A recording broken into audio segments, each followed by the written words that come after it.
जय हिंद। Welcome back to RSR current affairs. आज है 12 मई 2026 और 12 मई 2026 से जितने भी महत्वपूर्ण करंट अफेयर्स बनते हैं उसमें से टॉप 5 करंट अफेयर्स लेकर आए जो एग्जाम के दृष्टिकोण से काफ़ी ज़्यादा भूमिका निभाता है। बस आपको अपने लिए यह सुबह का 15 से 20 मिनट समय निकालना है। यकीनन मानिए आप बहुत बेहतर हो जाएंगे और किसी भी एग्जाम में आप बेहतरीन करके आएंगे। तो चलिए फिर शुरू करते हैं आज का करंट अफेयर्स। शुरू करने से पहले बता दें कि इसे एक वीकली करंट अफेयर्स का एक सीरीज चला रहे हैं जो आपको हमारे चैनल RSR हॉट ट्रिक पे मिल जाएगा। यह वीकली करंट अफेयर्स, इसे आप जरूर देखें।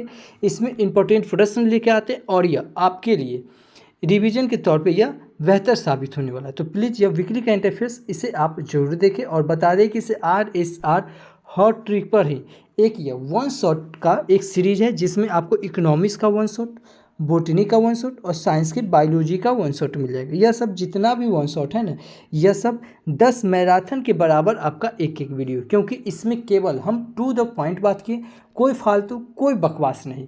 यहाँ से प्रश्न भर भर के क्वेश्चन आते हैं। तो प्लीज़ यह जितना भी इंपॉर्टेंट क्वेश्चन है प्लीज़ इसे आप जरूर देखें। अगर साइंस में अगर प्रॉब्लम होता है, याद नहीं हो पाता है, तो साइंस का एक सीरीज चला रहे हैं जो कि आपको पूरा साइंस ट्रिक्स और निमोनिक्स के साथ आपको पूरा का पूरा साइंस याद करवाया जाएगा। यह आपको हमारे चैनल RSR हॉट ट्रिक पे मिल जाएगा और यह एपिसोड नंबर 7 तक के अपलोड कर चुके हैं। तो प्लीज़ यह सब जितना भी सीरीज है इसे आप जरूर कंप्लीट करें। चलिए तो फिर शुरू करते हैं आज का करंट अफेयर्स। तो पहला क्वेश्चन है कि सभी हाल ही में राष्ट्रीय प्रौद्योगिकी दिवस कब मनाया गया। तो यह राष्ट्रीय प्रौद्योगिकी दिवस यह 11 मई को मनाया गया। कब? 11 मई को। इस क्वेश्चन का ऑप्शन नंबर बी सही हो जाएगा कि 11 मई को क्या मनाया गया, राष्ट्रीय प्रौद्योगिकी दिवस मनाया गया। अब दिवस की बात आई है तो अभी मई महीने में इतने इम्पोर्टेंट दिवस मनाए गए हैं, जैसे 1 मई को क्या मनाया गया, अंतर्राष्ट्रीय मजदूर दिवस मनाया गया। 2 मई को विश्व टूना दिवस मनाया गया। 3 मई को विश्व प्रेस स्वतंत्रता दिवस और अंतर्राष्ट्रीय तेंदुआ दिवस मनाया गया। अच्छा, विश्व प्रेस स्वतंत्रता दिवस कब मनाया गया? 3 मई को। एक राष्ट्रीय प्रेस दिवस मनाया जाता है, वो कब मनाया जाता है? 16 नवंबर को। कब? 16 नवंबर को राष्ट्रीय प्रेस दिवस, और यह विश्व प्रेस स्वतंत्रता दिवस जो कि 3 मई को। अच्छा, प्रेस दिवस सुनते आपके दिमाग में क्लिक करना चाहिए क्या? आर्टिकल 19 क्या है? आर्टिकल 19 का ए।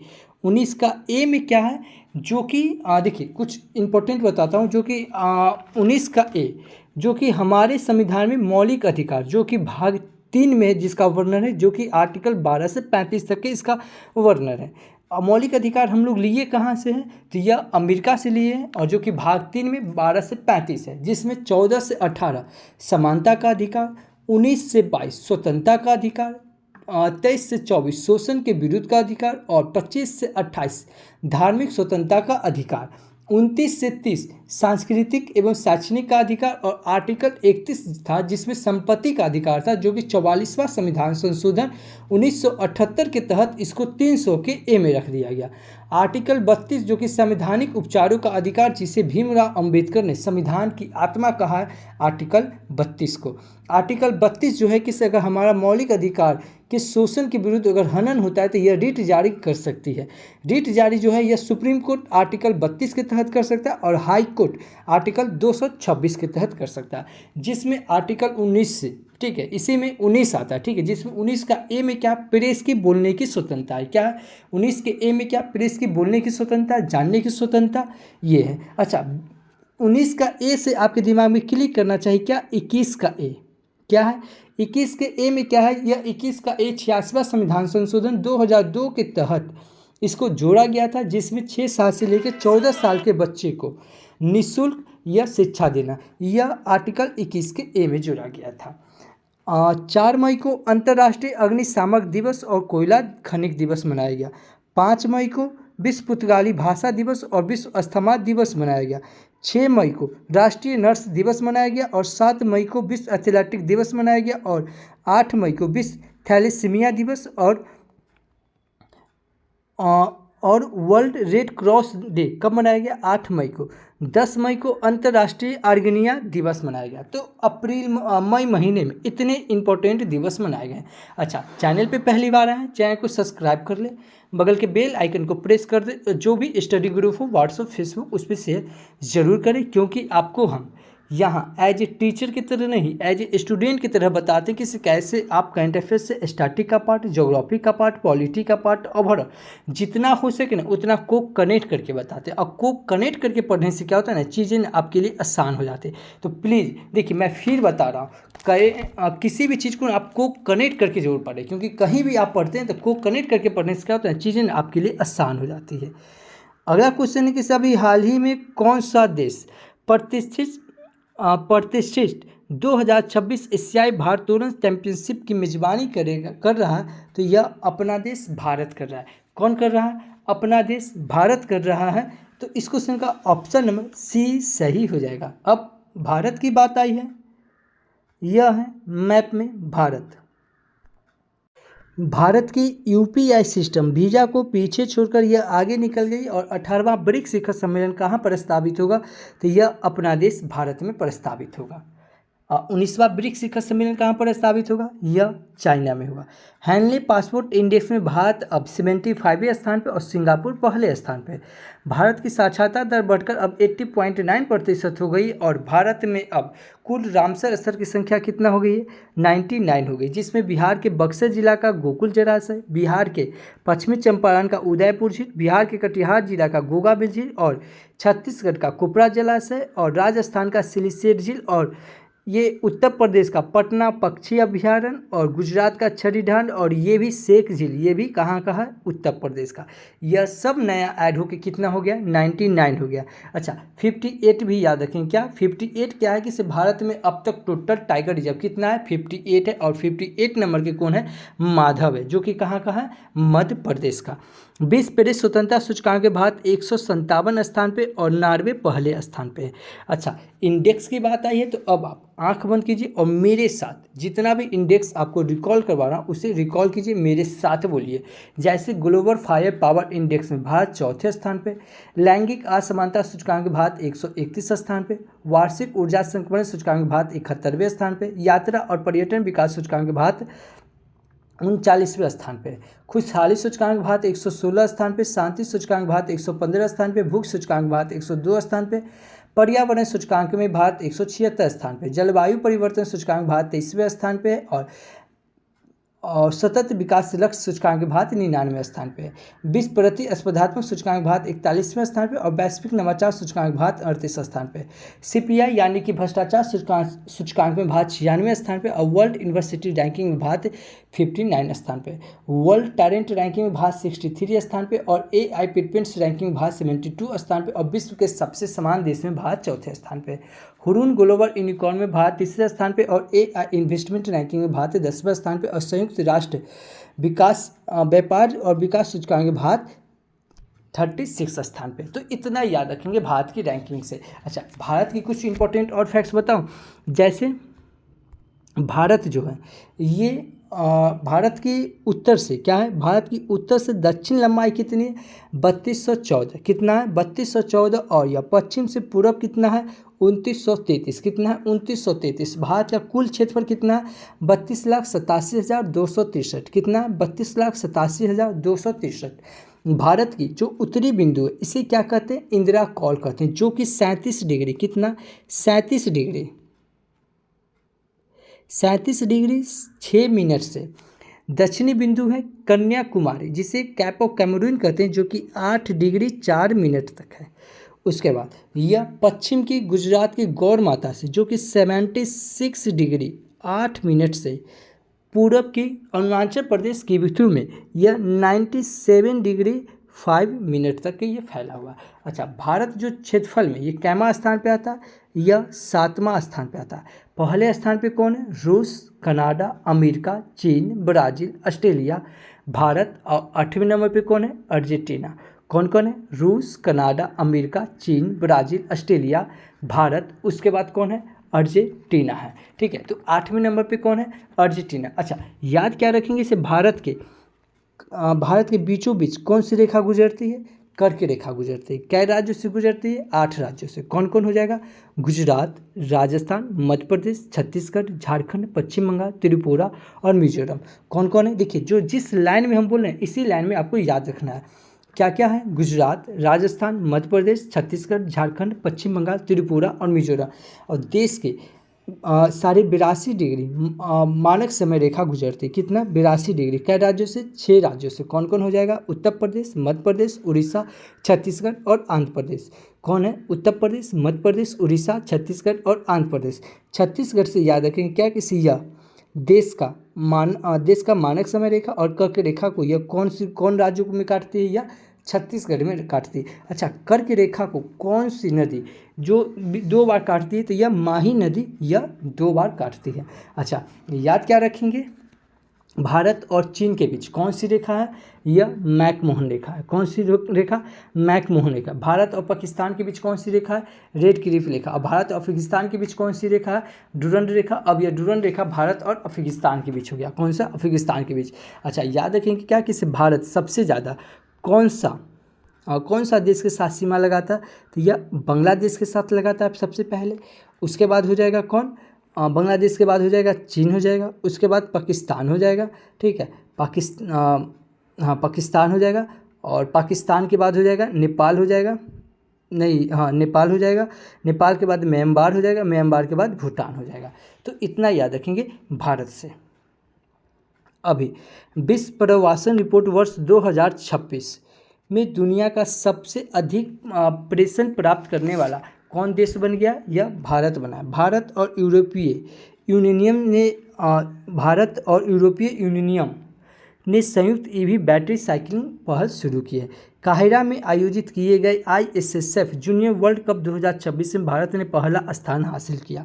भारत की पहली transgender cricket umpire Ritika Shri बन गई है। भारत जामुन ने विकास के उद्यम स्तर के रूप में उभरा है। एशिया के सबसे एलिवेटेड वनजीव कॉरिडोर का उद्घाटन यह भारत में किया गया और भारत 2028 में होने वाली क्लाइमेट चेंज समिट की मेजबानी से पीछे हटा है। मेनका गुरुस्वामी भारत की पहली LGBTQ राज्यसभा सदस्य बनी है। अच्छा, भारत की बात आए तो कुछ इंपॉर्टेंट और फैक्ट्स बताता हूँ। जैसे भारत में पहला एयर टैक्सी शुरू की गई जिसका नाम क्या? शून्य। भारत का पहला गोल्ड मेल्टिंग ATM कौन है? कहाँ खुलेगा? हैदराबाद में। भारत का पहला जिला जो बाल विवाह मुक्त हुआ यह छत्तीसगढ़ का बालोद जिला। भारत का पहला एजुकेशन सिटी कौन बनेगा? नवी मुंबई बनेगा। भारत का पहला AI संचालित आंगनबाड़ी कौन बनेगा? महाराष्ट्र बनेगा। भारत का पहला पूर्ण साक्षर राज्य कौन बनेगा? मिजोरम बनेगा। देखिए, पूर्ण साक्षर राज्य अब 5 गो राज्य हो गया। सबसे पहले मिजोरम, उसके बाद गोवा, त्रिपुरा, लद्दाख और हिमाचल प्रदेश। कौन कौन है? सबसे पहले मिजोरम, गोवा, त्रिपुरा, लद्दाख और हिमाचल प्रदेश। भारत का पहला डिजिटल साक्षर राज्य कौन बना? यह केरल बना है। भारत का पहला फ्लोटिंग घाट कहाँ बनेगा? अयोध्या में। भारत का पहला एक्वाटिक पार्क कहाँ बनेगा? असम में। भारत का पहला तितली अभयारण्य कहाँ बनेगा? केरल में। भारत का पहला AICT कहाँ बनेगा? लखनऊ में। भारत का पहला राज ATM कहाँ खुलेगा? उड़ीसा में। और भारत का पहला अनाज ATM कहाँ बनेगा? यह हरियाणा में। भारत का पहला आयुर्वेदिक निदान उपकरण कहाँ शुरू किया गया? नारी तरंगिणी। भारत का पहला संविधान संग्रहालय यह हरियाणा के सोनीतपुर में खुला। भारत की पहली महिला वर्ल्ड शतरंज चैंपियनशिप कौन जीती? दिव्या देशमुख जीती। भारत का पहला AI टीचर का नाम क्या है? आइरिस। भारत का पहला जैविक मत्स्य पालन क्लस्टर कहाँ खुलेगा? सिक्किम में। भारत का पहला विधानसभा जो पूरी तरह सोलर से चलेगा यह दिल्ली विधानसभा। और भारत का पहला AI विलेज कौन बनेगा? यह महाराष्ट्र के सतना भाभी बनेगा। भारत का पहला सोलर सिटी कौन बनेगा? सांची। और भारत का पहला म्यूजिक सिटी कौन बनेगा? तो ग्वालियर बनेगा। और भारत का पहला ट्रांसजेंडर का सम्मेलन कहाँ हुआ? तो अजमेर में। और भारत की पहली मानवयुक्त पनडुब्बी कौन है? यह मत्स्य 6000। भारत का पहला मानव मिशन जो स्पेस में जाएगा यह गगनयान जाएगा। और गगनयान में याद रखें इसमें 4 व्यक्ति जा रहे हैं। एक प्रशांत जी, अजीत जी, अंगद प्रताप और शुभांशु शुक्ला। इसमें एक रोबोटिक महिला जा रही है जिसका नाम क्या है? बयूम मित्र। देखिए, मैं फिर बता रहा हूँ, यह जितना भी एक्स्ट्रा पॉइंट बता रहा हूँ कोई भी फालतू नहीं है। जितना भी हम एक्स्ट्रा पॉइंट बता रहे हैं यह सब इंपॉर्टेंट है और यहीं से प्रश्न आते हैं। एक एक लाइन मेरा इंपॉर्टेंट है, जो भी हम बोले सब इंपॉर्टेंट है। जैसे अभी ये बताए गगनयान में एक रोबोटिक महिला गई है जिसका नाम क्या? बयोमित। यही क्वेश्चन दरोगा के 1799 में पूछे हुए था। तो मैं फिर बता रहा हूँ, अगर आप डेडिकेटेड स्टूडेंट होंगे तो जितना मैं को कनेक्ट करके बता रहा हूँ यह सब आपको मज़ा आ रहा होगा। तो मज़ा आ रहा है तो प्लीज़ वीडियो को पूरा देखें, अंत तक के देखें। ठीक है। अगर किसी कारणवश अगर सुबह में नहीं देख पाते हैं तो दोपहर में देखिए, दोपहर में नहीं देख पाते हैं तो सोने से पहले देखिए। अगर किसी कारणवश अगर नहीं देख पाते हैं तो कल पहले आज का वीडियो देखिए, फिर उसके बाद कल का वीडियो देखिए, लेकिन कंटिन्यू वीडियो देखने की हैबिट डालिए। क्योंकि एक दिन में अगर आप सोचेंगे से एक महीना का करंट अफेयर्स पढ़ ले, एक साल का पढ़ ले, तो वो संभव नहीं है। तो करंट अफेयर्स क्या है, डेली पढ़ने का चीज़ है। तो ये अपने अंदर ये हैबिट डालिए। और मैं फिर बता रहा हूँ, जिस दिन अगर ये आपके अंदर ये हैबिट आ गया ना, उस दिन आपके अंदर प्रोग्रेस हो जाएगा। तो वीडियो के अंत तक की जरूर देखिएगा, क्योंकि वीडियो के अंत में आपसे एक सवाल पूछेंगे जिसका जवाब आपको वीडियो के कमेंट बॉक्स में देना है। अगला क्वेश्चन है कि सभी हाल ही में प्रधानमंत्री मोदी ने कहा अत्याधुनिक सुविधाओं से युक्त सिंधु हॉस्पिटल का उद्घाटन किया है। तो कहाँ, यह हैदराबाद में। इस क्वेश्चन का ऑप्शन नंबर बी सही होगा कि से अभी प्रधानमंत्री मोदी ने कहाँ, तो यह हैदराबाद में अत्याधुनिक सुविधाओं से युक्त सिंधु हॉस्पिटल का उद्घाटन किया। इस क्वेश्चन का ऑप्शन नंबर बी सही हो जाएगा। अच्छा, हैदराबाद की बात आई है तो आपके दिमाग में क्लिक करना चाहिए क्या, हैदराबाद कौन सी नदी के किनारे है, मूसी नदी के किनारे। हैदराबाद में निजाम सागर झील है और हुसैन सागर झील है। भारत का पहला गोल्ड मेल्टिंग एटीएम कहाँ खुलेगा, यह हैदराबाद में खुलेगा। स्त्री सम्मेलन कहाँ होगा, यह हैदराबाद में। और हैदराबाद से याद रखें क्या, तेलंगाना की कैपिटल कहाँ है, तो यह हैदराबाद में। देखिए मैं फिर बताऊँ, जिस प्रकार मैं को कनेक्ट कर रहा हूँ पूरे यूट्यूब पर ऐसे कोई नहीं करवाता है। ठीक है, आप टीचर नहीं हैं, से आएंगे और वन लाइनर के फॉर्मेट में पढ़ के निकल जाएंगे। आप एक स्टूडेंट हैं, तो स्टूडेंट को होता क्या, 5 से 6 सब्जेक्ट उसके दिमाग में क्लिक करना चाहिए। अगला क्वेश्चन है कि सभी हाल ही में किसे मुंबई स्थित पश्चिमी नौसेना कमान का अगला flag officer commanding in chief नियुक्त किया गया है, तो यह संजय वात्स्यायन को नियुक्त किया गया है। इस क्वेश्चन का ऑप्शन नंबर सी सही हो जाएगा। ये है संजय वात्स्यायन। इनको अभी मुंबई स्थित पश्चिमी नौसेना कमान का अगला flag officer commanding in chief नियुक्त किया गया है। इस क्वेश्चन का ऑप्शन नंबर सी सही हो जाएगा। अब नियुक्ति की बात आई है तो अभी कुछ इंपॉर्टेंट नियुक्ति देखते हैं। जैसे NS राजा सुब्रमण्यम को भारत का तीसरा चीफ ऑफ डिफेंस स्टाफ नियुक्त किया गया है। अग्रणी बायोटेक कंपनी बायोकॉन लिमिटेड के नए प्रमुख के रूप में क्लेयर मजूमदार को नियुक्त किया गया है। केंद्रीय फिल्म प्रमाणन बोर्ड CBFC का अध्यक्ष शशि शेखर वेम्पति को नियुक्त किया गया है। एडोब ने मनोज नागपाल को ग्लोबल डिलीवरी सेंटर का उपाध्यक्ष नियुक्त किया गया है। प्रसार भारती के नए अध्यक्ष के रूप में प्रसून जोशी को नियुक्त किया गया है। NCLT के नए अध्यक्ष कौन, अनुपिंदर सिंह ग्रेवाल बने हैं। नीति आयोग की पूर्वोत्तर पहली महिला पूर्णकालिक सदस्य कौन, डॉक्टर जुराम आनिया बनी है। भारत खेरा ने MSME सचिव के रूप में कार्यभार संभाला है। अच्छा, नियुक्ति की बात आई है तो अब कुछ इंपॉर्टेंट नियुक्ति आपको रिकॉल करवा रहा हूँ, बस आप आंख बंद कीजिए और मेरे साथ रिकॉल कीजिए। जैसे कैबिनेट सचिव कौन है, TB Somnath. Chief of defence staff कौन है, लेफ्टिनेंट जनरल अनिल चौहान। थल सेना के अध्यक्ष कौन है, उपेंद्र द्विवेदी। वायुसेना के अध्यक्ष कौन है, अमरप्रीत सिंह। नौसेना के अध्यक्ष कौन है, दिनेश कुमार त्रिपाठी। लोकसभा के अध्यक्ष कौन है, ओम बिरला। राज्यसभा के नेता विपक्ष कौन है, तो यह मल्लिका अर्जुन। राष्ट्रपति हरित न्यायाधीश कौन है, या प्रकाश श्रीवास्तव। और राज्यसभा के सभापति कौन है, तो CP राधाकृष्ण। FBI के निदेशक कौन है, काश पटेल। और रेलवे के CEO कौन है, सतीश कुमार। और अटॉर्नी जनरल महानवादी कौन है, जिसका वर्णन संविधान के 76 में है, R वेंकटन रमनी। कौन है, R वेंकटन रमनी। 53 CGI कौन है, तो यह मुख्य न्यायाधीश सूर्यकांत है। विक्रम साराभाई स्पेस सेंटर कहाँ है, यह इसके अध्यक्ष कौन है, राजा राजन है। CRPF के महानिदेशक कौन है, ज्ञानेंद्र प्रताप। और UIDAI के CEO कौन है, भुवनेश्वर कुमार। भारतीय फुटबॉल टीम कोच के अध्यक्ष कौन है, खालिद जामिल। कौन है, खालिद जामिल। ये है खालिद जामिल। एक है खालिद एल एनानी जो कि यूनेस्को के महानिदेशक है। यूनेस्को यानी कि United Nation education scientific and culture organisation. ठीक है, उसके बाद ICC के चेयरमैन को नहीं, जैसा। और जैसा से याद रखें क्या, जैसा को अभी आइकन ऑफ एक्सीलेंस पुरस्कार से सम्मानित किया गया है। BCCI के चेयरमैन कौन है, मिथुन मिन्हास। और ACC के कौन है, मुहसिन नकवी। और CBI के कौन है, परवीन सूद। ये है परवीन सूद। और CBC के अध्यक्ष कौन है, परवीन कुमार श्रीवास्तव। और BSF के महानिदेशक कौन है, तो यह परवीन कुमार। कौन है, परवीन कुमार। CISF के कौन है, परवीर रंजन। ITBP के कौन है, शत्रु सिंह कपूर। NCC के कौन है, वीरेंद्र बस्त। सेबी के कौन है? तुहिन कांत। इसरो के कौन है? वी नारायण। डीआरडीओ के कौन है? समीर बी कामत। रॉ के चेयरमैन कौन है? पराग जैन। बीपीसीएल के अध्यक्ष कौन है? संजय खन्ना। यूपीएससी के चेयरमैन कौन है? डॉक्टर अजय कुमार। और ये है अजय कुमार, एक है अजय कुमार भल्ला जो कि मणिपुर के गवर्नर है, एक है अजय सेठ जो कि वित्त सचिव है, और एक है अजय बंगा जो कि वर्ल्ड बैंक के अध्यक्ष है। अच्छा, कैग क्या है? कैग जिसका बनना है संविधान के आर्टिकल 148 में नियंत्रक एवं महालेख परीक्षक कौन है? तो संजय मूर्ति। आरबीआई के गवर्नर कौन है? संजय मल्होत्रा। 16वां फाइनेंशियल कमीशन आयोग कौन है? तो यह अरविंद पनघड़िया, जिसका स्थापना कब हुआ था? 1951 में। इलेक्शन आयोग का स्थापना कब हुआ? 25 जनवरी 1950 में, जिसका अभिनिदेशक कौन है? ज्ञानेश कुमार। कौन है? ज्ञानेश कुमार। तो इतना याद रखेंगे नियुक्ति से। अगला क्वेश्चन है कि सभी हाल ही में मोहन सिंह, कौन? मोहन सिंह का 78 वर्ष की आयु में निधन हुआ, वह किस खेल के प्रसिद्ध खिलाड़ी थे?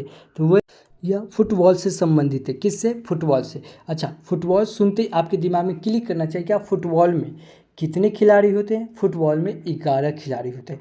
फुटबॉल कहाँ खेला जाता है? फुटबॉल फील्ड पे खेला जाता है। फील्ड में कौन कौन खेला जाता है? पोलो हो गया, फुटबॉल हो गया और हॉकी हो गया। अच्छा, फुटबॉल से याद रखेंगे से फुटबॉल से कौन कौन सा संबंधित ट्रॉफी है? जैसे डॉक्टर बी.सी. राय, ये क्या है? फुटबॉल से संबंधित ट्रॉफी। डूरंड कप संबंधित है, निजाम कप संबंधित है, रॉबर्ट्स कप संबंधित है, संजय गोल्ड कप संबंधित है, और सुब्रतो मुखर्जी कप संबंधित है, विठल कप संबंधित है, और IFA शील्ड कप संबंधित है। किससे? फुटबॉल से। देखिए, मैं फिर बता रहा हूँ, जिस प्रकार मैं को कनेक्ट करके पढ़ा रहा हूँ, पूरे यूट्यूब पर ऐसे कोई नहीं पढ़ाता है, ठीक है। अच्छा, आज के लिए आपका क्वेश्चन किससे? अभी हाल ही में कृषि मंत्रालय द्वारा 2 दिवसीय कृषि कार्यक्रम फूड होराइजन 2026 का आयोजन किस शहर में किया गया है? अगर आप हमारा वीडियो कंटिन्यू देख रहे हैं तो इस क्वेश्चन का आंसर आपको आना चाहिए। नहीं आता है, मोबाइल उठाइए, वीडियो को पॉज कीजिए, गूगल पे सर्च कीजिए, जितना फैक्ट्स बनता है उतना लिख दीजिए। यकीनन मानिए, किसी भी चीज़ को आप लिख देते हैं ना, वह हमेशा के लिए आपको याद हो जाता है। प्लीज़ आप लोग से रिक्वेस्ट है, इसे लिखने की हैबिट जरूर डालिए।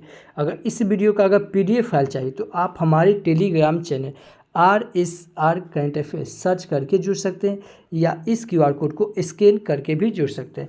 मैं फिर बताऊंगा, अगर QR कोड स्कैन करके जुड़ जाइए, नहीं तो वीडियो के डिस्क्रिप्शन में लिंक दिया हुआ, आप उससे जुड़ जाइए।